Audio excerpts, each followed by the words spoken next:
Hi guys! Welcome to my mini vlog. This is your Mami Mika and Daddy Adrian's vlog. Ngayong araw nga pala ay pupunta kami ng Lian, Batangas para magsimba. And guys, ang dami ngayon ng babasa. And dito nga guys is palabas na kami ng Kalatagan. And maraming sa highway ng babasa talaga ng mga dumadaan guys. Kaya kung hindi mo papakasapan, mababasa ka talaga.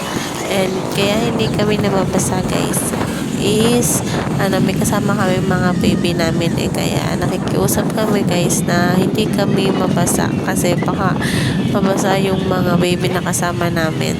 And dito nga guys, tinisikan talaga kami guys dito guys, ang garo talaga nila guys.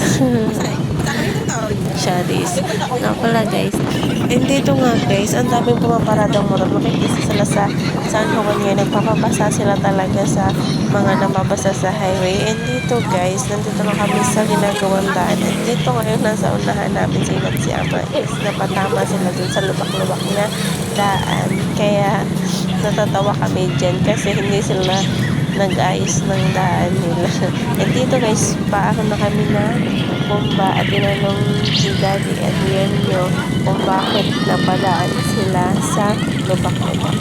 And dito guys, nakakita ko ng view dito sa papunta ng Lian. Ang ganda ng view. At dito guys, meron ding nakabang na mapabasa. Tingnan niyo sila guys, masaya nila. Habang yung binabasa nila ay hindi na masaya. Charis. Malapit na kami dito sa ginagawang daan sa may highway. At may nakabang na naman sila mambaba. Sabi namin huwag nila kami basa. And dito nakakita kami ng muto. Lumuluha daw yan. Hindi ko alam ang tawag dun guys. Basta yun yung nakita yun. And dito may nakita akong sumba ata to guys. Or group din sila. Pero hindi ko alam kung anong tawag dun. And dito guys, marami na din dito nakapila. Hindi ko alam kung ano. Pero ayan, may nakawasa din sila din guys. And sa pupuntahan namin yung daan kami parang parada guys sa Lian. Yan o, ganda guys. And dito guys, tuwan-tuwa yung baby ko kasi nakakita daw siya ng truck. Kaya kinukunta niya sa akin, nakakita daw siya. And dito guys, papasok na kami ng simbahan guys. Yung sumusunod sa amin, nagbebenta sila ng kandila. And pinapaparagin nila kami doon. Pero hindi kami park kasi mas sobrang layo iikot pa kami dito guys. And one way pa yun, diba? Nung bumalik kami, kung doon kami maparking, siguro ang layo ng namin. Ang layo ng iikutan namin. Lalakarin. Ito nga ay medyo traffic guys. And dito guys, shout out sa mga tanod dito na nakaabang kasi sila, nag-aayos sila ng daan at para hindi maging traffic sila nagtutulog kung saan pwedeng pumunta. And dito nga guys, malapit na akong parking saan naghahanap lang kami ng pwedeng parking. Kasi kaya sobrang kung nakita nyo guys, so ang daming mga paninda. Hindi kami ng pwesto ng parking.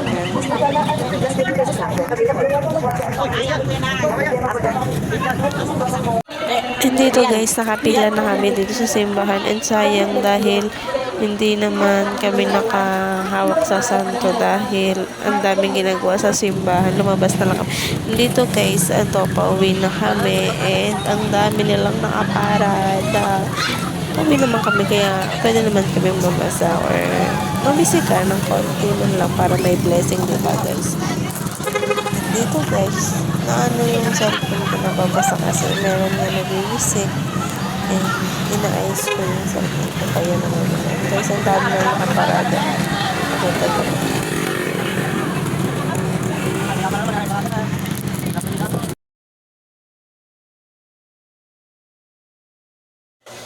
And dito guys, maraming mga majorette na paparada and tutugtog siguro sila ngayong pesta. Makita nyo guys, nasasaya nila. Tingnan ang oras nila, nagbabanda pa sila yung iba. Sila tutugtog pa. And dito guys, meron yung madadaanan na nagme-majorette na parang course yung suot nila. Natin guys. Diba? And dito guys, pauwi na kami. Wala na masyado nang babasa and hindi na kami mababasa, di ba? Wala na silang mga hawak ng tabo. And dito na natatapos yung vlog ko, guys. Please support my vlog and please follow and like and share. Thank you po. Bye-bye.